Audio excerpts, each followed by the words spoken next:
महादरवाजा तुम्ही पाहिला, महादरवाजाची जी आकार शैली पाहिली तुम्ही, दरवाजा आल्यानंतर लगेच दरवाजा लागला का तुम्हाला?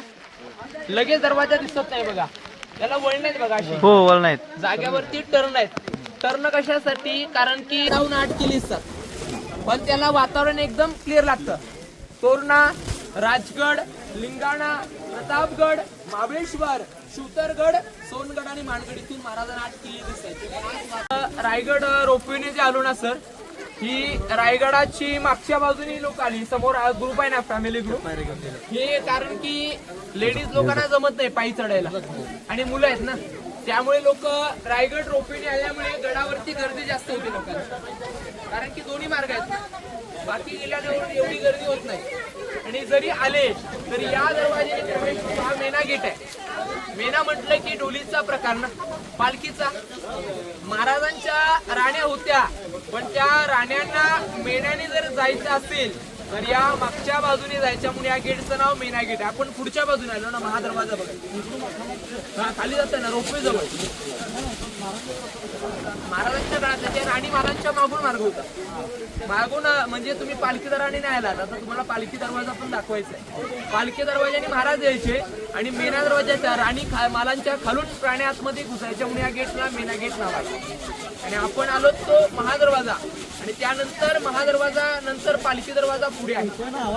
आता रायगडावरचं आता बघा, धुकं क्लिअर झालं, लक्ष टाका तिकडे, कॅमेरा तिकडे फिरवा, हे धुकं बघा, येते बघा आपल्याला समोर दिसतं का? आणि ते टोक दिसतं ना, शेवट कडा, कडा दिसतोय का तुम्हाला? तो भवानीचा कडा आहे सर. प्रतापगडच्या भवानीचं दर्शन तुम्ही केलं असेल, प्रतापगडला तिथून दिसतो सर, या गडाहून 8 किल्ले असतात, पण त्याला वातावरण एकदम क्लिअर लागतं. तोरणा, राजगड, लिंगाणा, प्रतापगड, महाबळेश्वर, शिवतरगड, सोनगड आणि मानगड इथून महाराजांना 8 किल्ले दिसतात. पण आज वातावरण ढगाळ असल्यामुळे आपल्याला ते किल्ले बघायला मिळत नाही. आता मेना गेट पाहिले आपण, आता आपण दरवाजा बघायचा खाली जाऊया फक्त, महादरवाजा खाली जाऊ नका, दरवाजा फक्त मेना गेट.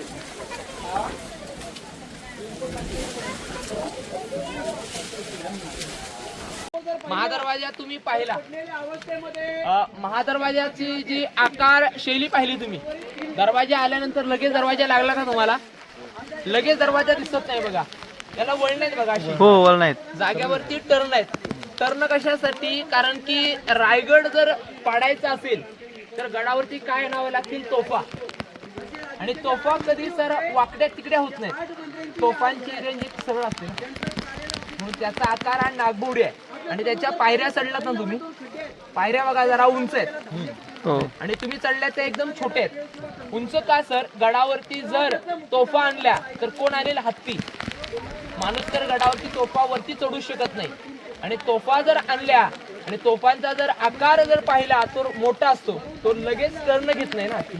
आणि पायरीची क्षमता हत्तीची, एवढंच पाऊल टाकू शकतो ना, एवढं मोठं पाऊल उचलता येत नाही हत्तीला, म्हणून त्याच्या पायऱ्या देखील मोठ्या ठेवलेल्या आहेत. तो महादरवाजा पाहिला, त्याला 2 बुरुज आहेत दादा, एक अजय बुरुज आणि एक विजय बुरुज. विजय बुरुज 32 फुटी आहे आणि अजय बुरुज 30 फुटी, असे 2 आपल्याला बुरुज त्या ठिकाणी पाहायला मिळाले. त्यानंतर आपण हे राणीमाल पाहिले, मेना गेटने आपण आता बाहेर आलो, आणि या राणीमालांच्या समोर हे जे कट्टे दिसतात ना दादा आपल्याला, हे जे ओटे, याला दास्यांचे ओटे म्हणतात, म्हणजे नोकर मंडळी. जुन्या काळात राण्यांच्या सेवेला दास्या असायच्या ना, आतमध्ये काम करायला राण्या दास्या जायच्या, पण काम करून झालं विश्रांतीसाठी इथे बसायचे दासी माल्या दादा, दास्यांची घरं. आणि हे जे वाडे तुम्हाला दिसतात ना इकडे, हे महाराजांचं अष्टप्रधान मंत्रिमंडळ, राजांचे 8 मंत्री होते बघा, नाव ऐकलं असेल, अनाची पंत, हंबीराव मोहिते, रामचंद्र त्रिंबक, रामचंद्र नीलकंठ, निराची रावजी, रघुनाथ पंडित, मोरोपंत पिंगळे आणि बाळाची औजीना. हे महाराजांचं अष्टप्रधान कार्यालय सर, मंत्रिमंडळ निवासस्थान. आणि वरच्या अंगाला दादा हे 3 कोठार आहेत, धान्य कोठार. पहिला खड्डा 22 फूट खोल आहे, हे रिझर्व आहे. आणि महाराजांच्या नंतर रायगडावरती सत्ता कुणाची आली? पेशव्यांची. तुम्हाला बघायचंय धान्य कोठार, एकदा सावकाश बघून घ्या, मग आपण पुढच्या पाऊलला जाऊ. बघून घ्या.